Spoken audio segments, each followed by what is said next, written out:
Hi, and welcome to today's Manufacturing Conversations. Today we have Carl Robin Joakim, who's a Senior Vice President, Commercial and Operations Development, SKF, with us. Now, as the global trade corridors are realigning and the supply chain economies are undergoing structural recalibration, industrial leaders are being compelled to rethink the operational strategies at scale. So today we are going to discuss about how deeply integrated manufacturing and distribution ecosystem is happening in SKFs. My first question is, the global trade pathways are undergoing structural shifts driven by the geopolitical regionalism and supply chain configuration. How is SKF redesigning its operational architecture to remain resilient while protecting the margins and service levels?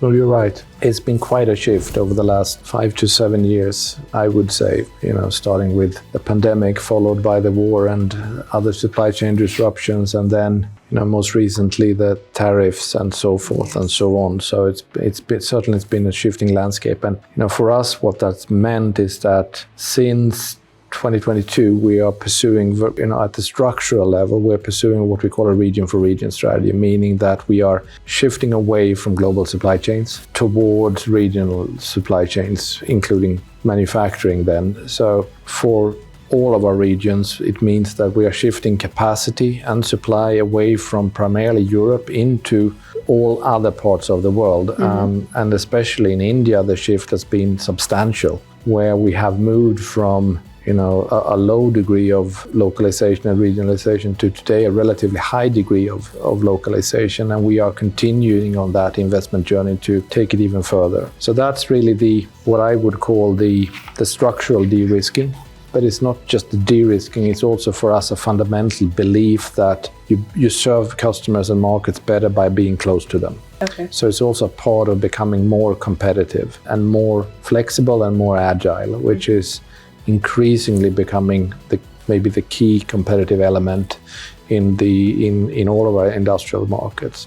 Okay. The second component is that even though everyone would wish for a more stable world, the new normal is volatility. So we have also, during the last few years, built what we call a supply chain control tower, where we literally monitor almost everything in real time to understand what is happening, but also to manage the impact and, if needed, to make adjustments in the short tactical time frame. And then the third component, which we are continuously investing in, but we will further enhance our investments into, is to build a connected supply chain enabled by data, supported by all the systems you need, but maybe more importantly, the analytical and the AI capabilities that you need on top of it. So those are sort of the three main components, I would say. The first one is very structural and slow to move. The second one is necessary every day. And the third one is what will keep us competitive going forward. And SKF serves 40 industries in around 130 countries. So how do you maintain the operational coherence and the performance discipline across a vast and decentralized network? That's a very good question. and it's also, of course, an increasing challenge when you run an operating model that we do, where we want to be local, where we want to be decentralized, where we want to have the mandate and the flexibility to move rapidly. So how do we maintain the coherence in that globally? And I think it's through a number of factors. And I think on the overall level, you can be decentralized and at the same time be standardized. Okay. And just think of a franchise, any franchise, I won't give you a name, but they are actually very decentralized but yet standardized, right? And that's the model we are increasingly moving towards. Now, within that standards, it's ranging from our product assortments. Our customers expect that one product being produced maybe here in India is identical to the same product being produced in Europe or being produced in China. So product standardization is absolutely essential. The second part is operational standardization, which we maintain through the SKF production system, or our version of Lean. The third part of it is, of course, the financial setup, that we manage financially the same way everywhere. The fourth part is maybe it's the wrong word to say, the people standardization, but the way we deal with our people and employees across the world is also consistent and standardized, even though, of course, we take into account and we carefully manage, adherence to local regulation and rules. And then the final one, which is going forward, probably the most important one, which is really data standardization. Because without the data standardization, we cannot operate globally, which we do. So, for instance, what's being produced in Gothenburg is being sold here in India, but it's also sold in the US and in China, right? So the data needs to be consistent across. And on top of that, the data standardization is what will allow us to scale AI. Because we are already good at, developing the use cases for AI. Well, what we need to do to keep up the pace with the development curve is really to scale at speed as well. So those are the ways which we keep our organization coherent, even though we want to and we do operate in a regionalized and decentralized structure. In a way, you're optimizing the organization's global footprint. How about optimizing it through automation, consolidation, and regional investments also? And what are the principles that guide decision on localization versus global integration? So really, it's a function of a few things, because changing your footprint is typically a costly and a slow process to move. So you better get it right. Not only do you need to invest the money to build your new capacity, wherever that may be, but you also have a cost to get rid of the old capacity in a sense, right? So when it comes to consolidation, we are, as a company, we're mostly through that. We have consolidated the capacity to where we think it needs to be. But when it comes to making the localization decision, it's of course a function of the competitiveness of that location, and it's not just a function of labor cost, it's also a function of access to local supply, access to local competency, access to logistics, a number of factors, right, where, for instance, India is incredibly well placed. But then it's also a function of volume. Not everything in the assortment can be sourced from everywhere, right, because the economies of scale does not add up. So for us, the strategy is very much to localize what we call the high runners and the high volume items, whereas in the tail end of the assortment, we have already moved towards one or two global sources. Okay. And for us, for historical reasons, most of those are currently in Europe. Will that change over time? Potentially and probably, but that's for the future to determine. Okay. So in this regionalization map, where does India sit in your global value chain strategy? Everywhere.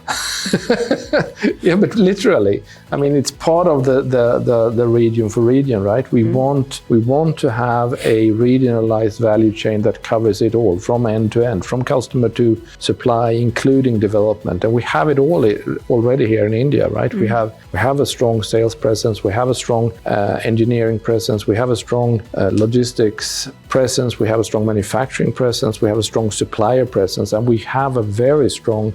And it's actually acting not just as a local capability, but a global capability in terms of our what we call technology development, meaning R&D. The India setup is literally covering every portion of the value chain already today. The Pune facility is called the factory of the future, they say. The new one, yes. Yes, the new one. So what differentiates this facility in terms of technology, architecture, flexibility, and the supply chain integration? Quite a few things, I would say. Having said that, we haven't built it yet, right? So it's for the future to prove me right. But I think to begin with, we don't start now by building the factory. We start by building the factory in the digital world. Okay. That's how we start. And then we test, we simulate, we modify. Now, within that factory, of course, there's going to be a very high degree of automation. Of course, because that's the future of any industrial production, it's going to have a highly flexible production setup. It will have, and we already have it, a very strong degree of local supply base supporting it. But the main difference, I think, is going to be in the digital capability, right? Not just what is now old news in terms of machine automation, but also, and not just in terms of the what we call Industry 4.0, the MESs and the things like that, but also, the analytical capability brought onto this from all kinds of AI solutions, right? Be it machine learning, be it agentic AI, be it language models, be it a number of things. And to some degree, we think we know what those are. On the other hand, we also know that what we thought was true yesterday, is no longer true today, because the development is happening so quickly, and it's really hard to predict where will we be by the time we open the site. So we also have a willingness to, absorb and develop even further, of course. India, when it comes to skill, we do have a lot of engineering talent. And how are you planning to leverage India's engineering talent and supplier base to deepen localization while meeting global standards? I would say we already do to a degree, right? From a multiple perspective. So, for instance, we already have a number of corporate functions operating out of India. One of them you see over there, which is the finance function. Okay. But we also have an R&D function in Bangalore primarily. We have an IT tech hub function in Bangalore. We have a supply chain function. We have, I could go on and on, right? And what we're doing is actually, we're accelerating that. So we're sourcing the global talent pool from India for the world to serve our various corporate function needs. The other part is that India is also increasingly becoming a net exporter of talent within the SKF system. So quite a few people over the last few years have moved from Indian roles into either other regional roles or global roles.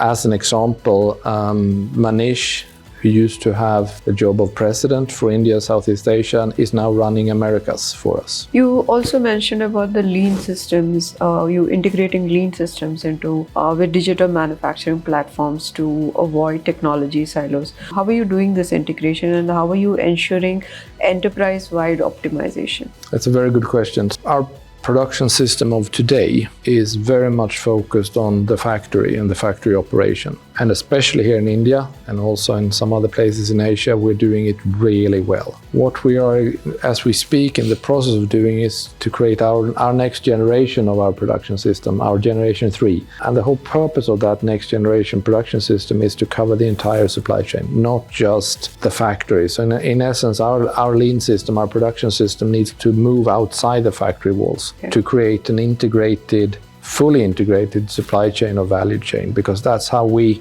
are firmly convinced that is how we compete going forward. We are at the lag end of Industry 4.0, and we are kind of getting into Industry 5.0. Have you launched Industry 5.0 in SKF? Yes and no, we don't call it that. but yes, because we are beyond our separation between automotive and industrial, where we create two standalone competitive entities. For the industrial side, the single largest initiative is a supply chain. And by supply chain, I mean everything from customer to supplier and everything in between. Our global supply chain transformation program. And that will be heavily relying on the current and the future generations of AI solutions to come. But to do that, we increasingly realize the importance of having unified and coherent data to support that. So that's also a very important part of where we're moving. And that is not just an initiative here in India, it's truly a global initiative. It will touch everything within SKF Industrial. Now about your decarbonization and sustainable operations. SKF has achieved around 59% reduction in operational emissions versus its 2019 baseline. What are the operational levers that have contributed most to this acceleration? We have. Actually, we're quite proud of the achievement so far. You should be. We have made, and we're staying true to the commitment of reaching Scope 1 and 2 net zero by 2030. And to that end, we have also dedicated an earmarked investment fund of 3 billion SEK to be allocated towards that. But to answer your question, what has given us the biggest contribution so far, it's by far the shift towards green electricity. And actually here in India, we are already at Scope 1 and 2 zero, which is a fantastic achievement. The next wave, if you will, between now and 2030 is primarily about gas elimination. So gas, which is still not here in India then, still being used for our furnaces, heat treatment, where we move to electric furnaces instead, but also the removal, elimination of gas for building heating, etc. if you say India is a very price sensitive market, so how do you balance decarbonization investment with competitiveness? That's always the difficult question. I think there's two answers to that question, I would argue. So the value of being decarbonized, in a sense, varies what we see quite a lot between industries and regions, right? And depending on where you are and who you serve, the willingness to pay for it differs substantially. So for instance, if you move to certain industries like automotive and rail, it is a real differentiating factor already. Whereas other geographies or other industries, it's not a real factor. So I think what we work now on very hard is, our sustainability efforts really needs to be commercially viable. So we need to, and we are already marrying the commercial benefits for us, for customers, with the sustainability benefits. And I'll just give you a concrete example. If you put one of our magnetic bearings into a vacuum pump, the energy efficiency of that pump will increase by anywhere between 30 to 50%. Now that is a real win, right? Yes. But it's also sustainable. Another example is if you, instead of buying a new bearing, if you remanufacture that bearing, you actually get back a bearing which is equally good as a new one at a substantially lower price with literally zero emissions, right? And that's where the commercial aspect is meeting the sustainability aspects. That's a great example. Beyond scope 1 and 2 emissions, how is SKF engaging suppliers and the logistical suppliers to drive the value chain decarbonization? Because your partners also need to be together in this journey. Yeah. So for us, the primary focus is upstream. And that has to do with the fact that virtually all our downstream is close to zero already. So that's why we don't focus there. And for us upstream, the biggest source, of course, is steel. And therefore we have a number of both strict R&D projects looking into various ways of accessing carbon-free steel. But we also have a very continuous and long-term dialogue with our steel suppliers, pushing them towards investing in decarbonized technology. Which is a slow process, because we talk very large investments here, which is also why for us the scope 3 zero target is for us set at 2050. 2050. Which is still 20 years ahead of India. What are the structural changes in manufacturing and energy sourcing that will be critical to achieving your net zero trajectory? So beyond following through on our commitments on scope 1 and 2, which we have in our hands, and I'm confident that we will get that. The single biggest one is what I just said, it's steel, right? The steel decarbonization. And there, in some geographies, the infrastructure because that really comes in two parts. One is what most people think about, which is the hydrogen-free virgin steel, which is a new technology which is still being developed, and there is a lot of uncertainty to it. The nearer target is to move more and more towards recycling steel. And the challenge we have, where we encourage everyone maybe reading this magazine, is for that you need to have a country infrastructure for that recycling to happen. And that infrastructure in some geographies is extremely well developed, whereas in other geographies it's almost non-existent. And it's really hard for us as an individual company to create that infrastructure. But of course, the more of us that join together, putting pressure on this, the likelier it is that infrastructure will materialize. Because the recycled steel is a very good source of decarbonized steel, which is very cost efficient, by the way. What about the process of recycling? Yeah, but really, in the recycling, and again, we already have some steel suppliers where the recycled steel, the manufacturing of that recycled steel is actually zero carbon, zero. Okay. Because they do not use gas, for instance. Okay. In the market, we have green steel, something as they call. What is your opinion on that? But that's exactly what I meant. The green steel and decarbonized steel is what I meant. To me, it's the same thing. And then just a final thing on steel, it's also what we have found in our more operational purchasing is that there is not always a correlation between the carbon content and the price.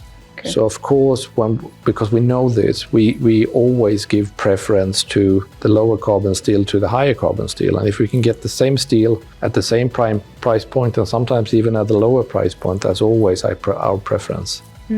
So what is SKF roadmap for scaling the operational innovation across Southeast Asia and other emerging markets? A number of things. We have, to begin with, we have a very active operations community where not just the senior management, but also a lot of people within various functions are continuously encouraged to connect and learn from other colleagues. The second thing is this global program that we will be running, where a lot of innovation will come towards all of our regions. And then the third thing are the functions that I represent. So I represent on a global basis all the commercial but also operational functions. They continuously develop but also interact with all our local counterparts. Sometimes because they have developed a new thing that is really good, but also sometimes because someone has developed a good thing that we want to share and spread across, right? Okay. Thank you for your time, and thank you for sharing information and the future plans of SKF. Thank you. Thank you.